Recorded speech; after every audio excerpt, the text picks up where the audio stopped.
Barrier ton और मलक रियाज का नाम भी शामिल। और बड़ा सुन के ताज्जुब हुआ कि इसमें नून लीग वाले भी हैं। जनरल फैज़ के हवाले से तमाम तर जो हक़ाइक़ हैं वो सामने आते जा रहे हैं। आपको पूरी तफसील देंगे इस केस के हवाले से, जो कोर्ट मार्शल हो रहा है उसके हवाले से। वीडियो पूरी देखिएगा। बिस्मिल्लाहिर्रहमानिर्रहीम, अस्सलाम वालेकुम एवरीवन। आप देख रहे हैं विजन वाई, मैं हूं मीर नवीद। बात करेंगे जी जनरल फैज़ साहब के हवाले से, जो उनका कोर्ट मार्शल होने जा रहा था। और ये ख़बरें बड़ी देर से आ रही थी कि 24 नवंबर को जो पीटीआई ने प्रोटेस्ट किया उस हवाले से कि वहाँ उनसे इस 24 नवंबर से पहले से उनका कोर्ट मार्शल जो है वो शुरू है। और 24 नवंबर का वाक़या बाद में हुआ और इमरान खान साहब के साथ उनको नथी करने की जो एक बात चल रही थी और जी बड़ी सज़ा हो जाएगी और ऐसा हो जाएगा और वैसा हो जाएगा, उसके हवाले से पूरी तमाम तर तफसीलात जो हैं वो हमारे कबूतर लेके आ गए हैं। तो आपको पूरी तफसीलात बताते हैं इस कोर्ट मार्शल के हवाले से। इसमें कौन कौन इन्वॉल्व है, कौन से वकील हैं, कितना टाइम है, टोटल समात के हवाले से आपको ब्रीफ़ करते हैं।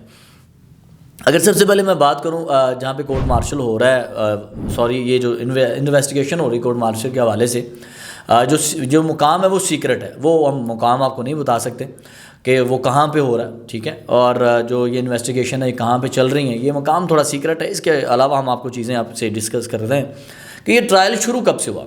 कहा जाता है जी 24 नवंबर से पहले हुआ ये ट्रायल शुरू हुआ। कोर्ट मार्शल देने के हवाले से उनकी चीज़ें, उनकी इन्वेस्टिगेशन जारी हुई।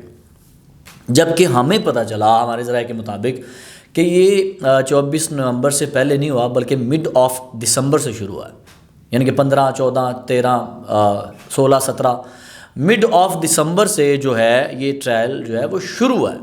और जब पूछा गया कि भाई वहाँ पे जज कौन है जो सुन रहे हैं इस केस को या देख रहे हैं या तफ्तीश में वहाँ पे जज हैं, तो डेफिनेटली आपने देखा होगा कोर्ट्स में आप जाते हैं तो 1 रुकनी बेंच, 2 रुकनी बेंच, 5, 15, 25 कितने वहाँ पे बेंचेस हैं या कितने लोग हैं, कितने जज हैं जो इस केस की समाअत कर रहे हैं, इसके ऊपर प्रूफ मांग रहे हैं या गवाहान से मिल रहे हैं। तो पता चलता है जी कि यहाँ पे जो जज हैं वो तकरीबन 4 लोग हैं। एक जनरल है, 2 ब्रिगेडियर हैं और एक कर्नल है। और जहाँ तक ट्रायल की स्पीड है तो ट्रायल की स्पीड पहले बहुत कम थी। जो उनके वकील हैं फैज़ साहब के, मियाँ अली इशफाक उनका नाम है, उन्होंने कुछ प्रूफ लेने थे, कुछ चीज़ें इकट्ठा करनी थी, तो उन्होंने थोड़ा टाइम लिया हुआ था, तो तब स्लो थे। अब जो है स्पीड बड़ी तेज़ हो गई है और कहते हैं तकरीबन रोज़ाना जो है ना 8 घंटे की समाअत होती है। कितनी? 8 घंटे की समाअत डेली जनरल फैज़ की। मिड ऑफ दिसंबर से शुरू हुआ ये सिस्टम और 8 घंटे की समाअत में फिर खाने का वक्फ़ा भी होता है, चाय वगैरह का वक्फ़ा भी होता है। लेकिन ये जो है ना 8 घंटे की शुरू हो चुकी है समाअत। और मैं आपको एक और चीज़ बताऊं कि जो गवाहान के हवाले से जब सवाल किया गया भाई उसमें गवाह जो हैं कितने % हैं, तो कहा गया कि 100 में से सिर्फ 10% जो गवाह हैं वहाँ पे वो आए हैं गवाही देने।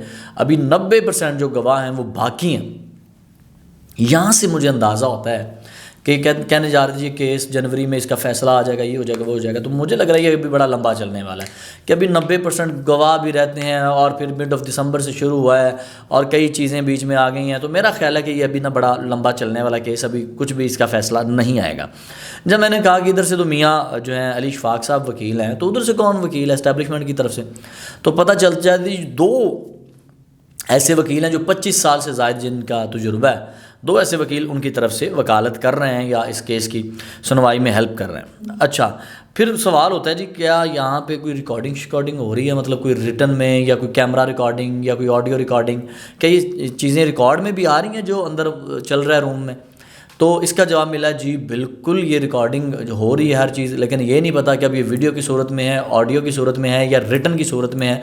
क्योंकि अक्सर अदालतों में आपने देखा होगा टाइप राइटर रहते होते हैं, वो लिखना शुरू कर देते हैं, टाइप करना शुरू कर देते हैं।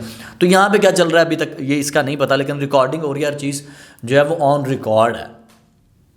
अच्छा, इसमें एक बड़ी सिस्टम है कि आपको बताऊं कि ये जो आजकल ट्रायल चल रहे हैं, ये एक हाउसिंग सोसाइटी आपको याद होगा टॉप सिटी जनरल फैज़ के ऊपर, उस हवाले से इन्वेस्टिगेशन है। 9 मई, 24 नवंबर और बाकी चीज़ों के हवाले से अभी बड़ी बाद में बातें आनी, अभी उसके ऊपर बात नहीं हो रही, अभी सिर्फ ये करंट अफेयर ये चल रहा है। 4 किस्म के चार्जेस लगे हैं जी जनरल फैज़ हमीद के ऊपर। 4 किस्म के चार्जेस के इनसे जो है वो इस वक्त चल रहा है सिस्टम, इस वक्त इनसे 4 किस्म की चार्जेस के हवाले से सिस्टम चल रहा है और इनसे इन्वेस्टिगेशन हो रही है। मैं आपको बताऊं वो कौन कौन से हैं। पहला जो है वो यकीनन आपको पता चल गया होगा, टॉप सिटी स्कैंडल है, जो एक हाउसिंग सोसाइटी के ऊपर इन्होंने कब्जा किया था, उस हवाले से है। दूसरा जो नाम है जी, दूसरा नाम किसका, गैस करें आप? हाँ, इमरान खान तो बिल्कुल भी नहीं है। दूसरा नाम किन का आ रहा है कि किन के हवाले से चार्जेस इन पे लग गए हैं, कौन सा है नाम है, और वो है मलिक रियाज बहरिया टाउन।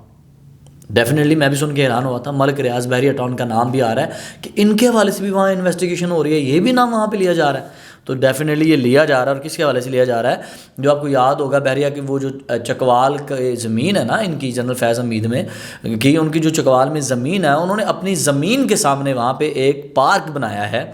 और पार्क बनाए उनके, आप पूछेंगे पार्क बनाना कौन सा केस है, तो केस ये है कि वो कम से कम 2 करोड़ रुपया बनता था उसका बजट, तो जनरल साहब ने सिर्फ 24 लाख अदा किया उसका। 2 करोड़ बनता था, 24 लाख अदा किया। तो अदालतें पूछ रही हैं भाई पूरे पैसे क्यों नहीं दिए, क्या मसला है, क्यों ये करप्शन की है, इस हवाले से भी बात है। तीसरा जो उनके ऊपर चार्ज लगा है वो है जी इलेक्ट्रॉनिक डिवाइसेस, जो उनकी मतलब जैसे लैपटॉप है, फ़ोन है, या कोई और ऑडियो सेटअप है, ठीक है, आईपैड वगैरह है। इसमें उनके ना कुछ ऐसे सीक्रेट डॉक्यूमेंट्स पाए गए हैं या मिले हैं रिटायरमेंट के बाद भी, जो उनके पास मौजूद थे। ज़ाहिर है एस्टैब्लिशमेंट की या किसी भी मुल्क की आर्मी के कुछ पॉलिसीज़ होती हैं, कुछ कानून होते हैं, कुछ चीज़ें ऐसी होती हैं जो आप रिटायरमेंट के बाद आप अपने पास रख सकते हैं, कुछ ऐसी होती हैं जो आप नहीं रख सकते। तो इन्होंने रिटायरमेंट के बाद भी ये चीज़ें रखी हुई थी, और इस तरह के टॉप सीक्रेट डॉक्यूमेंट्स जो थे वो इनके पास थे। वो टॉप सीक्रेट डॉक्यूमेंट्स क्या थे वो ज़ाहिर एस्टैब्लिशमेंट बेहतर जानती है, जनरल साहब बेहतर जानते हैं कि वो क्या थे, या उससे मुल्क को फ़ायदा था या उस मुल्क को नुकसान हो सकता था, किस तरह के वो डॉक्यूमेंट्स थे, वो भी इनके पास पाए गए हैं और इनसे पूछगछ जारी है। अच्छा, इसके बाद इनका एक और यहाँ पे निकला है कि इनके फ़ोन रिकॉर्ड से, फ़ोन डाटा से, जो फ़ोन कॉल्स, मैसेजेस, व्हाट्सएप, सारा कुछ, उनसे 51 सियासतदानों के जो है साथ राब्ते वो पाए गए। एक जर्नल बंदा है, ठीक है, सलाम दोनों और बात है, ख़ास तरह के राब्ते थे, जैसे पीटीआई के साथ थे, ख़ास तरह के राब्ते, समझ रहे हैं, मतलब उनको हेल्प प्रोवाइड की जाती थी। और आपको ये बताऊं कि 51 सियासतदान हैं जिनके साथ राब्ते थे, और आपको सुन के बिल्कुल भी ताजुब नहीं होगा, एक कॉमन सी बात है, लेकिन आप सुनिए ज़रूर कि उसमें से 60%, 60% जो लोग हैं वो पीटीआई के थे। डेफिनेटली जो मोबाइल से डाटा निकला है, कॉल्स, मैसेजेस, व्हाट्सएप, ये वो 60% लोग पीटीआई से थे जिनसे जनरल फैज़ हमीद का रब्ता था। और बाकी जो 40% बनते हैं उसमें मुख्तलिफ जमातें थी, जैसे में एक जमात बाप भी है, बाप नाम से जो जमात है वो भी इसमें शामिल है, उनका भी रब्ता था जनरल फैज़ हमीद से। और एक सबसे बड़ी बात बताऊँ आपको, आप सुन के शॉक्ड हो जाएंगे कि उसमें नून लीग का नाम भी था। अब यकीनन मैं भी ये जब कर रहा था रेडी, तो मुझे भी, मैंने कहा है नून लीग का नाम यहाँ पे क्यों आ गया। तो नून लीग के कौन कौन से बंदे राब्ते में थे, इसका नाम अभी तक हमारे साथ पास नहीं आया, उम्मीद है इंशाल्लाह जल्द आ जाएगा, वो भी आपसे डिस्कस करेंगे। तो जनरल फैज़ हमीद साहब जो है बताया जाता है, उनके लॉयर बताते हैं कि वो बिल्कुल खैरियत से हैं, फिट फाट हैं। जब समात के लिए आते हैं, हायरिंग के लिए आते हैं, तो बिल्कुल हायरिंग के लिए आते हैं तो बिल्कुल फ़िट होते हैं, बिल्कुल सेहतमंदाना तरीके से आके बैठते हैं, तवज्जो से सारा कुछ सुनते हैं, गौर करते हैं। और उनकी फैमिली वहाँ पे अलाउ नहीं है। जैसे कि 190 मिलियन केस पाउंड केस का जो इमरान खान का केस चल रहा है, इसमें अलीमा खान आ जाती हैं, बुशरा बीबी आ जाती हैं, लेकिन जनरल फैज़ हमीद की ये जो ट्रायल चल रहे हैं इसमें कोई भी फैमिली इन्वॉल्व नहीं है, वो बिल्कुल अकेले होते हैं, बिल्कुल अकेले। उनसे सवाल जवाब का ये सिलसिला जारी है। मज़ीद इसमें क्या अपडेट्स होंगी, और जो आपको पता है मरियम नवाज़ साहिबा के ख़िलाफ़ जो मुहिम जारी की गई थी पीटीआई की तरफ से और दूसरे लोगों की तरफ से, जो यूएई के सदर की वो 7 तस्वीरें मिला के और घटिया तस्वीरें बना के शाया की गई। 5 जो अकाउंट हैं उनके मालिकान या ऑनर्स जो हैं या अकाउंट चलाने वाले गिरफ़्तार हो चुके हैं, बाकियों के ख़िलाफ़ सख्त कार्रवाई की जा रही है। उम्मीद है वो भी जल्द गिरफ़्तार हो जाएंगे। तो विजन वाइब देखते रहिए। मेरी नवीद को इजाज़त दीजिए, अल्लाह ने के बाद।